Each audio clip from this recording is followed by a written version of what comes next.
The Tax Compass podcast is now 1 year old. I can't quite believe it's that old, but it is 1 year old. So to mark the occasion, we've pulled together a few clips, a few stories to remember what we've done over the course of the last 12 months. You'll hear real client stories and real situations across lots of different scenarios. We want to make sure you pay the right tax in the right place at the right time. Welcome to the Tax Compass podcast, navigating UK tax for expats with LSR Partners. So first, for episode 3, a real repatriation story, mine. You'll hear what it's like to come back after being away for a long time and how some small admin choices can sometimes make big tax impacts. So the backstory to why we moved to Japan was that I had been out to Asia on a business trip and I'd spent some time in Tokyo, which is an amazing place everyone should visit. And I sort of came back and was speaking to my boss about like, oh, there's huge opportunities in Japan and blah, blah, blah, just sort of telling him about my business trip. And then things happened, and 4 months later I was called into his office and it's like, how do you feel about going and running capital markets in Japan? Obviously you were out for 10 years, was it? Yeah. And then you came back to the UK. How did you find that? Obviously, in your instance, it was, I suppose, slightly unexpected in terms of the way that you repatriated. That was the hardest bit of the whole thing, actually. The thing that was most difficult for us was we'd planned to come back for the kids to go to school. COVID sort of intervened. I ended up being stuck back here. I know Naz she found it very hard because she wasn't able to sort of say goodbye to people. And it's a very small thing compared to some of the awful things that happened to people during COVID. But it is that whole thing that like when you close a chapter, you want to close it properly. And we had an apartment in Singapore that sat empty for like nearly 2 years because we weren't sure whether we were coming or going or whatever. And that always makes it hard in terms of the sort of organizational side of it, and also the mental side of saying, no, we're back in the UK and we're going to stick to the UK. Yeah. And yeah, that whole thing of it just being different in that sense was quite hard. We had a property that we kept and we were renting out.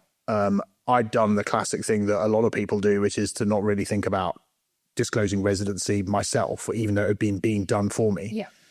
And then you get into the whole problem of, well, I can't do it through my government gateway because that doesn't allow non-residents to do tax returns. So it's like, well, I don't really want to have to pay for my own software. So I actually found you through Experts for Expats, where a lot of our clients still find us. And yeah, looking back on it, I think so I was given a tax departure thing when I left because I was on an expat thing. I think the one thing around tax that I realized, and even though I'm a chartered accountant and I had to do a load of tax exams, you sort of forget all the intricacies of it, and not keeping sort of up to speed and au fait with the various different bits and pieces in terms of rules. Yeah, was something I would have done better. I think in terms of coming back, all of those things still applied. I think one of the things that I just didn't really think about at all was the whole sort of residency gains. I had a share portfolio and it's like, you just don't think about, I'm going to sell some shares. And suddenly coming back into the UK, you've got to think, oh goodness, like everything I do is going to have some sort of tax implication. So I'd need to be really careful about it. And then the final bit, I guess, is some of the stuff around reporting requirements with banks and financial institutions when you move. Those things are becoming quite onerous now with all this information sharing stuff, which is really ramped up. And like, we've talked in the past about the fact that HMRC are really up on foreign income and gain investigations. It's one of their favorite areas to look at. And whilst I haven't been investigated by HMRC on that front, thank goodness, it is something to be mindful of. Now from episode 4, pensions feel simple until you end up making overcontributions and suddenly realise you haven't paid enough tax and it can lead to an HMRC disclosure. To put maybe some colour around this in the real world, maybe I can just run through one of the recent case studies that we've dealt with where we were helping one of our clients to sort of set their affairs straight with HMRC because of historic pension contributions that had unfortunately gone awry. She had been making significant pension contributions. We went back and we had a detailed look at her contributions over, I think, about 6 years, wasn't it? And to the way that the relief works, Laura mentioned about the fact that you can look back 3 years and bring contributions forward. And so if you think about how that would stagger, so, in this year, you can go back 3 years. Next year, depending on what you've done this year, you might not have used up the third year, but then it disappears because you don't get it. And so you constantly rolling forward year on year. And what had happened in her situation was that it just so happened that in the year she decided she got some spare money and wanted to put an extra bit of money into her pension. Technically, she didn't have the allowance that she thought she had because the third year had fallen away. And so then I think it was like 11,000, 12,000 quid over the limit. And so we then had to go to HMRC and do a disclosure to say that basically 4 years ago, she had over-contributed to her pension. She hadn't paid the pension savings tax charge. And as I say, from HMRC's perspective, they looked at it and said, that is effectively unpaid tax. And so we tried to do it on the basis of no penalty. And in fact, recently they came back and said, no, we think there should be a penalty. And interest as well. And that's the problem. And what's slightly frustrating is that in terms of that disclosure, one of the points we made to HMRC was this is a complex area of taxation. And it seems a bit unfair when someone's actually realised only because we did some work for them on another topic and we picked up that there was a problem. They then come forward and said, actually, I want to try and set my affairs straight. Because sometimes pension funds pick it up. And we've had a couple of instances where we've had clients who've been contacted by their pension providers and saying, we think you owe a tax charge. But generally speaking, it's a pretty idiosyncratic and small area. But yeah, HMRC are always prepared to throw the book. I mean, that tends to be the way they operate, which is frustrating. In this clip from episode 5, we talk about property. Property is always a bit more complicated than people think, and it can even come down to quality of occupation. So listen out for some of the real key things that can make a difference. So there are various deemed periods where you can apply principal private residence relief. In terms of that, there are things like if you can have it up to 3 years for any reason. So if you've had to, move out of the property for a short period and then you've moved back, you can have up to 4 years for absence as a result of working in the somewhere in the UK and needing to relocate for work purposes. There's also, if you can have any period of absence if you've had to relocate for work, but it's internationally. And that's a really interesting one, right? Because yes, we actually had a case of a lady who had gone, I want to say at the end of the 90s, to South America. Yes. And she worked for various charitable organizations. I think some of them were like, intergovernmental agencies, and had been going around. I think she'd been in Peru, in Chile. Really interesting. And finally ended up in Honduras, I think it was. And in fact, because she was going to come back to the UK and live in the property, and she'd only ever been outside because of work, or I think there's another one, isn't there, where you're the partner of a person who's got to be outside the UK for work. Yes. And she was actually in a situation of being able to claim an allowable absence for a period of 20 odd years. Yes, but in her instance, she had moved back into the country. She was a UK tax resident at the time. And that's very important, right? So you have to have moved back into the property. Yeah. And it could be a real problem. I was speaking to someone recently who had retired and wondered if, he'd retired a year ago and had stayed in the country where he was, and could he come back? And then it becomes very difficult. Whereas this lady had come straight back to the UK and moved straight back into the property. Yes. As soon as she was able to. And so I guess the other interesting thing about that one was quite often people say to us, okay, but I'm moving back into the property. How long do I have to move back into it for? And so again, there's some interesting case law on this, isn't there, about what they call the quality of occupation? Yes. Oh, gosh, yes. So it is really difficult because there is no prescription about how long you need to have spent in the property. It is about whether you are using the property as your home. If it's all well and good saying, oh, it's my home and my post gets delivered here and this, that and the other, but if the reality is you're not living there, it's not your home. And it's, I suppose, if HMRC were to ever come and inquire into the situation, then it very much falls on you to be able to provide the evidence that it was used as your home and was set up as your home. But yeah, it's really not very clear in terms of whether HMRC consider or kind of how long you have to be there. It's one of those things. It's that expression that it's required but not sufficient. Where you have to move back into it, but it's not just a question of like, I've been in there for 2 nights, right, we're off. Payroll is supposed to make everything easy with tax deducted at source. In this clip from episode 7, it shows that sometimes that's not the case. Sometimes you need to be in self-assessment to get refunds, especially if you're not in the UK but still on a UK payroll. There's very limited guidance in terms of really what you need to be doing. I was speaking to a client yesterday who's been in the UK since 2017 from the US.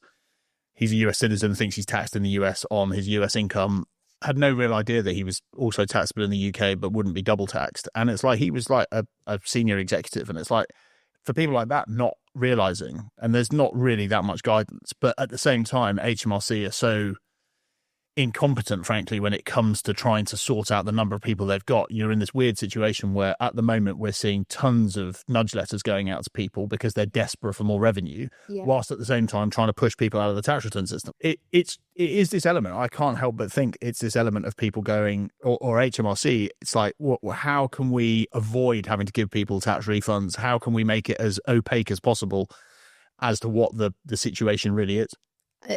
It certainly, to me, as somebody who's less cynical.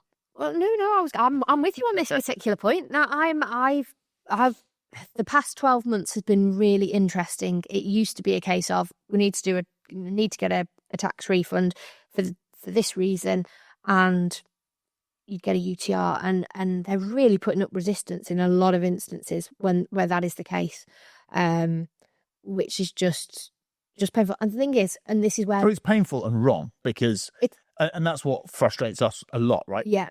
I think as well, from our perspective, some of the other routes to obtaining a tax refund, your DT individual forms, I was just thinking that. R43 forms, etc., you submit them and they take months, if not potentially in some instances years to deal with. Whereas you do a tax return, self-assessment, you submit it, assuming that there is no reason for them. They might undertake additional security checks, but unless they do that, it's 2 to 4 weeks to get a refund. It goes straight into a bank account.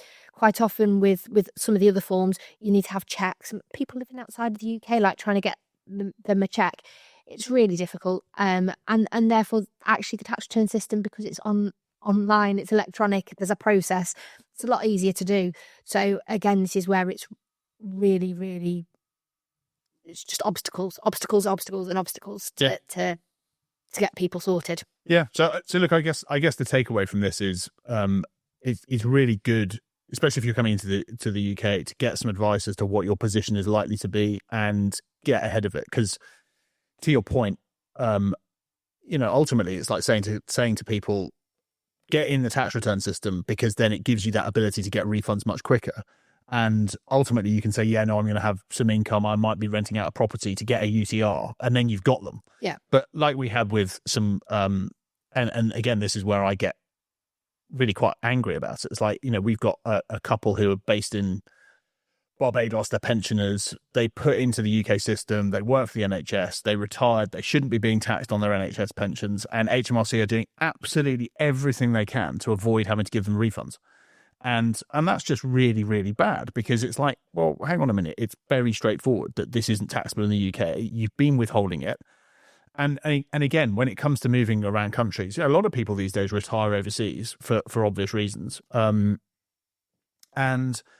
that whole business of sorting out payroll on pensions and all this sort of stuff, it's just, and like, as you say, in the last 2 years, it does feel as if it's become noticeably worse, right? Remote work has changed everything. Since COVID, so many people live abroad but work for UK companies. This story from episode 8 about working for the NHS abroad is an interesting one. Whose rules apply? And this really blew my mind when this came up. I remember getting a call a year and a half ago, and I was actually in Wolverhampton Hospital. Do you remember I had that eye problem? Yeah. and they've got an eye centre down there. Anyway, this person called me up, and of course I was stood in an NHS hospital, absolute pandemonium, usual story. And the person who called me, I had an initial meeting with them. They work for the NHS in South Wales, and they were a physiotherapist. I was like, "Oh right, what are you?" She's like, "Oh no, I'm resident in Spain. I do it remotely." It's like, "You do physio remotely?" And she was like, "It's some special sort of physio or something. I don't know." But it was like, so you've got that system, you've got our tax system, and then you've got the biggest employer in the UK, which happens to be a government entity, allowing people to work remotely from Spain and therefore not pay UK tax. The whole thing, but it's that whole thing that feels a bit weird. Surely, if you're a government employee, surely you should change the rules so that's sourced to the UK or something. Yeah. But again, it's this whole point of there's been a real sea change for people being able to do their work remotely. We see so many people now who are moving overseas. They still work for a UK employer. Yeah. And then they go, well, actually, the UK employer is getting a bit worked up. Well, I'll switch to being a contractor and all the rest. There are so many ways you can continue to basically do your job, but do it in a way that means you don't get caught up in paying into the wrong national insurance system or whatever it might be. And I do wonder whether the next thing we're going to see out of this government is a change to the way residency works. The number of people we know who are working remotely, so many of them are in service jobs, they're lawyers, they're people like us. I mean, like ultimately you and I could do what we do from anywhere, because there's no reason for us to be in the UK to do it. True. That's a good idea. We'll come back to that. And yeah, I think the issue you just are going to have is that, okay, we'll change the residency system.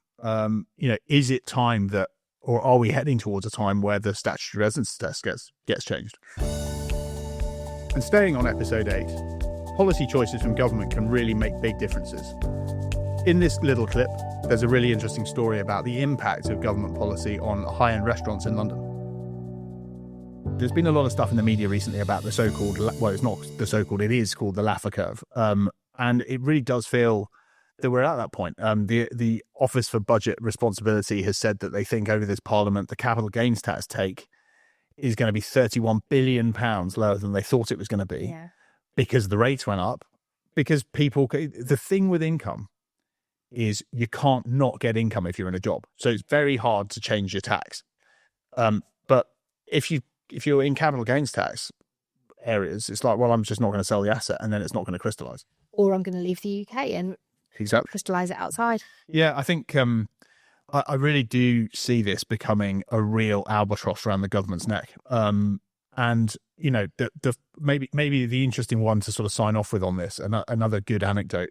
There's a restaurant in London called Hakkasan, which is like a high-end Chinese restaurant. And I was talking to a mate of mine who actually works for a guy who's been in the paper recently for exactly this thing of leaving the UK and going and trying to be resident somewhere else. And he was saying that Hakkasan had to shut down one of their restaurants in Mayfair, and in their other one they've had to close the floor because all their clients have gone, and these are non-dom people who've just upped stakes and off they've gone. Yeah. And so it just really does feel that it's going to be so interesting, isn't it? Because like, obviously the thing to do is to get rid of the new system and go back to the old system, or manipulate the new system so that you give people longer and all the rest of it. Yeah. But I guess politically that's going to be impossible for this government. I'd say so. In this clip from episode 9, we talk about something that's hit the news headlines recently: stamp duty land tax. Gifting property can work, but you have to make sure you get it right. If there's a mortgage in there, it can cause real problems, or if there are underage children. We have a client who's, they live in Switzerland, I think, don't they? And he's looking at optimizing his portfolio he's got two properties in the UK, and he's recently got married, thinking about gifting it part of the property to his spouse, which will obviously be outside the scope of capital gains tax from his perspective. Yes. It's not quite as simple as that when it comes to stamp duty, is it? No. So from a stamp duty perspective, HMRC will look at what the monetary value of the transfer is. So if you owned a property outright... Yes, the consideration, isn't it? Yes. So if you owned the property outright, there's no consideration. say no consideration. If it was fully gifted, there was no transfer of cash. If, however, there's a mortgage outstanding on the property, then there is going to be some consideration as far as HMRC are concerned. Yeah, so they'll treat. So again, example, you have a house worth 500 grand. It's got a mortgage of 300 grand on it. You gift half the property to your spouse. From a stamp duty perspective, the consideration would be 150,000, which is 50% of the mortgage, on the basis that the spouse would end up having to take on the liability for the mortgage, because otherwise the mortgage company wouldn't allow the transfer. Yes. And that's probably important to note to people, because we often get this question, and we'll come on to talk a little bit about trust deeds that can change beneficial ownership in a moment. But if you're transferring legal ownership, you will have to make sure, and the mortgage company will know you've done it, because you'll have to change the title deeds at the land registry, and the mortgage company obviously have a charge and they would have to sign it off. Yes. And so then if you're doing that, you might end up with an unexpected SDLT bill because of that transfer, provided it's, and they've just dropped the rates again, haven't they, down to 125,000 is the lower end of it. It was 250,000 up until the 1st of April, when the government changed it and cut it in half. Yes. So yeah, that's an important one, because we sometimes get clients, don't we, who think, oh, this is a clever way of reducing down my liability of one sort or another, or they're thinking inheritance tax, and then suddenly it's like, oh no, I've created a significant stamp duty charge. Yes. Staying with episode 9, this clip talks about personal allowances and how you can make the most of ensuring across couples you get the most benefit. We've got clients who live in China. One's British, one's Chinese. The British partner gets, or spouse gets, a personal allowance. The Chinese one doesn't. Yep. A really simple, super easy tax thing for them is change the beneficial ownership to make sure the husband's using up all of his personal allowance. Yeah. Because he's non-resident, whatever he might be earning in China doesn't get taxed in the UK, so it's not a relevant thing. But to be in a situation where you leave some personal allowance on the table and then the wife had a tax bill is just a simple one to solve, right? It is. But again, unfortunately, nothing can be done retrospectively. In this clip from episode 10, we talk about, whilst rates might not change, the fact that they don't increase allowances means that fiscal drag pulls more people into tax. Add that to national insurance increases for employers, and really employment tax has gone up. I saw a stat the other day saying that by the end of this period, something like 8 million people will have been dragged into a higher rate tax bracket. And so it's actually a really sneaky way of governments increasing the tax take, whilst also being able to say to people, we're not changing the tax rates. Yeah. And I think that's it. They call it a sneak tax, don't they? Because yes, from a government perspective, they're in a position to be able to say, we're not increasing the rates, we're not increasing anything, we're just leaving it as it is. And as you say, with inflationary increases on wages, if nothing else, like more and more people's wages are going to be increased and going into higher tax brackets.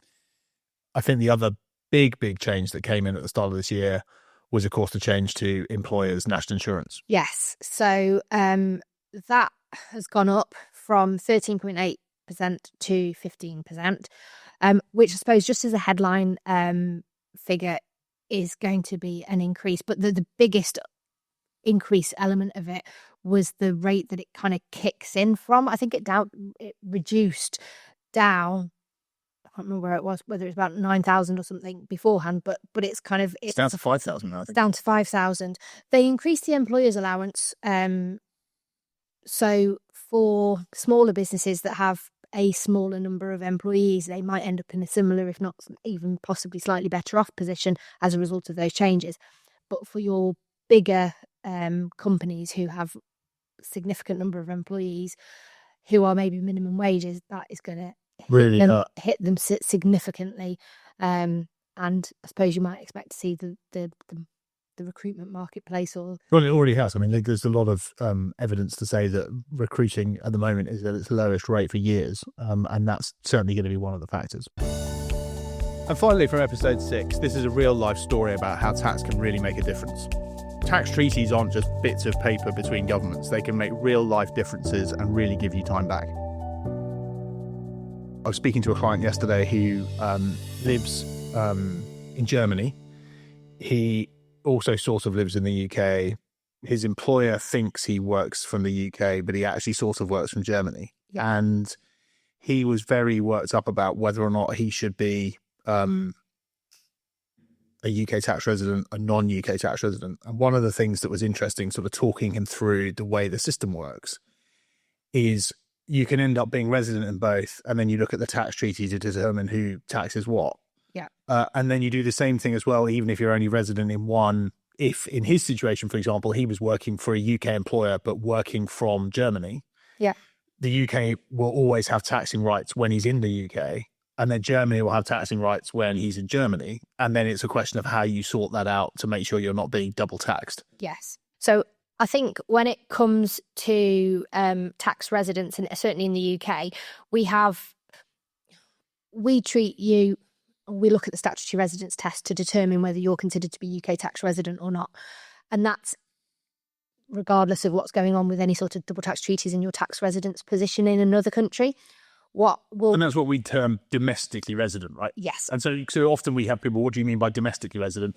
It's that whole thing of saying, well, you're resident in the UK under the UK's own rules before you've looked at anybody else's rules. From a UK perspective, you can be considered non-resident by the domestic rules. You can be considered resident by the domestic rules. And then you can, I suppose, be resident per the domestic rules, but then also treaty non-resident in the UK, because per the terms of a double tax treaty, you're actually considered to be tax resident in the other country. And again, looking through potentially set of tiebreakers, it's determined that you're considered to be treaty resident somewhere else. I guess the way I'd quite like to finish it, though, is with a moment of brightness. And that's in relation to a client that we had a couple of years ago who was coming to the UK regularly to look after her mum. She herself was retired, and I think her mum was probably in her 90s. And she had got herself into a terrible stew about becoming UK tax resident and what that mean. All of her income was generated out of the US, wasn't it? And she got like pensions and savings and all the rest of it. And we were able to do the treaty analysis for her and work out that whatever she did, she was going to be treaty resident in the US. And it essentially gave her carte blanche to spend time with her mum, who was sort of moving towards sort of end of life. Yeah. And I have to say that from my perspective, so often we deal with people, like when it comes to like investigations and all that sort of stuff, where it's all a bit tense and people get quite stressed for obvious reasons. Being able to give someone that news that she could then spend time with her mum was really good, wasn't it? Because and it's nice to think the treaties can work that way to sort of sort people out. Yeah, definitely. If these stories sound familiar, that's because they're about real life. It's not just about textbooks and tax codes. Whether you're moving house, whether you're starting a new job, whether you're moving country, getting the tax right really does make a difference. When you understand the rules and you understand how they apply to you, you get clarity and confidence. If you need help with your particular tax situation, make sure you contact LSR Partners to ensure that you pay the right tax in the right place at the right time. If you found this interesting and helpful, please do take the time to leave a review and subscribe so more people can find us. Thanks for listening to the Tax Compass podcast, brought to you by LSR Partners, where we help you pay the right tax in the right place at the right time. Book a call with us. Details are in the show notes.